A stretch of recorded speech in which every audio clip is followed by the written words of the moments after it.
Three contests in the race for the Republican nomination wrapped up last night. It was a big night for former Senator Rick Santorum, who won in Missouri, Minnesota, and Colorado. Now, the only problem is many voters may not realize that winning these caucuses really doesn't mean anything. So, is the caucus process just too confusing, and is it leading to chaos? Ben has the reality check you won't see anywhere else.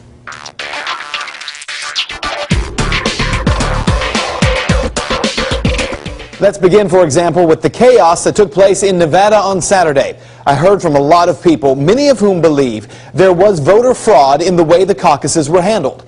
Let's start with the confusion of a caucus over a primary. Many voters new to the process may have thought this was a primary, but it was not. In a caucus, you have to show up at a specific time of day. The group then caucuses, and the whole voting process is over.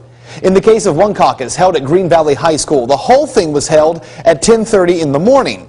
But many voters believed that they could come in and vote, as in a primary, from 9 a.m. to 1 p.m. So, after the voting was over, many people were still coming in, but their votes were not counted. You can hear the frustration of this voter from this clip on YouTube. Because I'm a grandfather taking care of grandkids at 9 o'clock in the morning, all right? And I couldn't get out the door.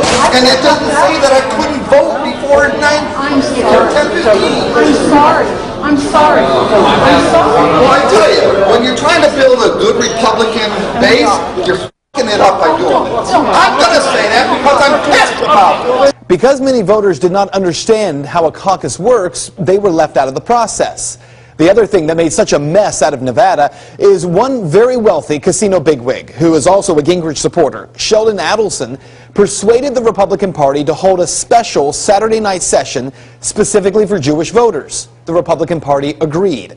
The problem started when non-Jewish voters showed up to caucus. Many were told that they couldn't, which of course is not true. You can't discriminate against people on a religious basis.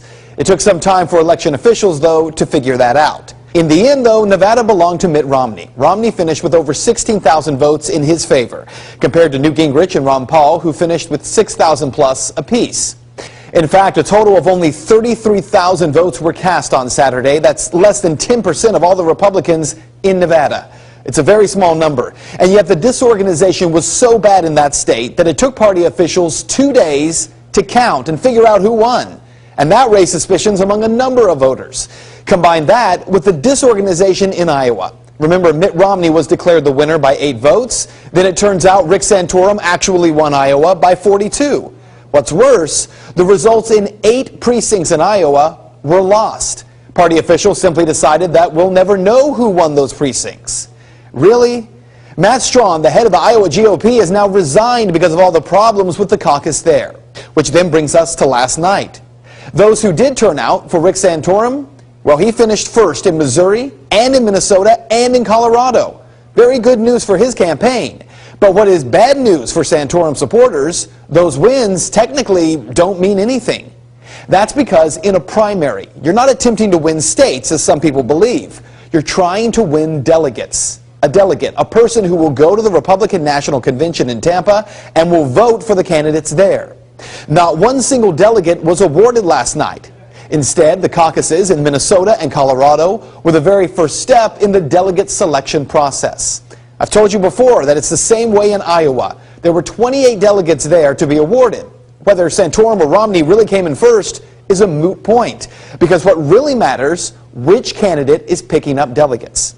For example, according to sources in Colorado, this is what happened in Colorado in one county last night. In one precinct in Larimer County, the straw poll vote was 23 for Santorum, 13 for Paul, 5 for Romney, and 2 for Gingrich. There were 13 delegate slots, though, and Ron Paul got all 13. So here's what you need to know. I can't tell you why the caucus process still exists. It is confusing, and without question, when people show up to vote, as they did in Nevada, and they're told they can't because they missed the caucus, it turns off voters. When people vote for Rick Santorum in Missouri or Minnesota and then go home only to find out that the delegates selected are voting for Ron Paul, it disenfranchises voters.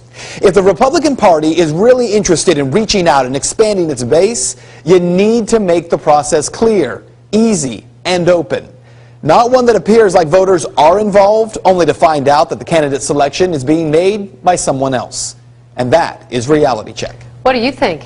Would you like to make your voice heard on this story? You can do so by simply heading over to Ben's Facebook page. You can find it by searching Ben Swan, WXIX. It is a confusing issue, and no doubt we'll continue to see confusion Sure. in the next few months. Absolutely. Yeah.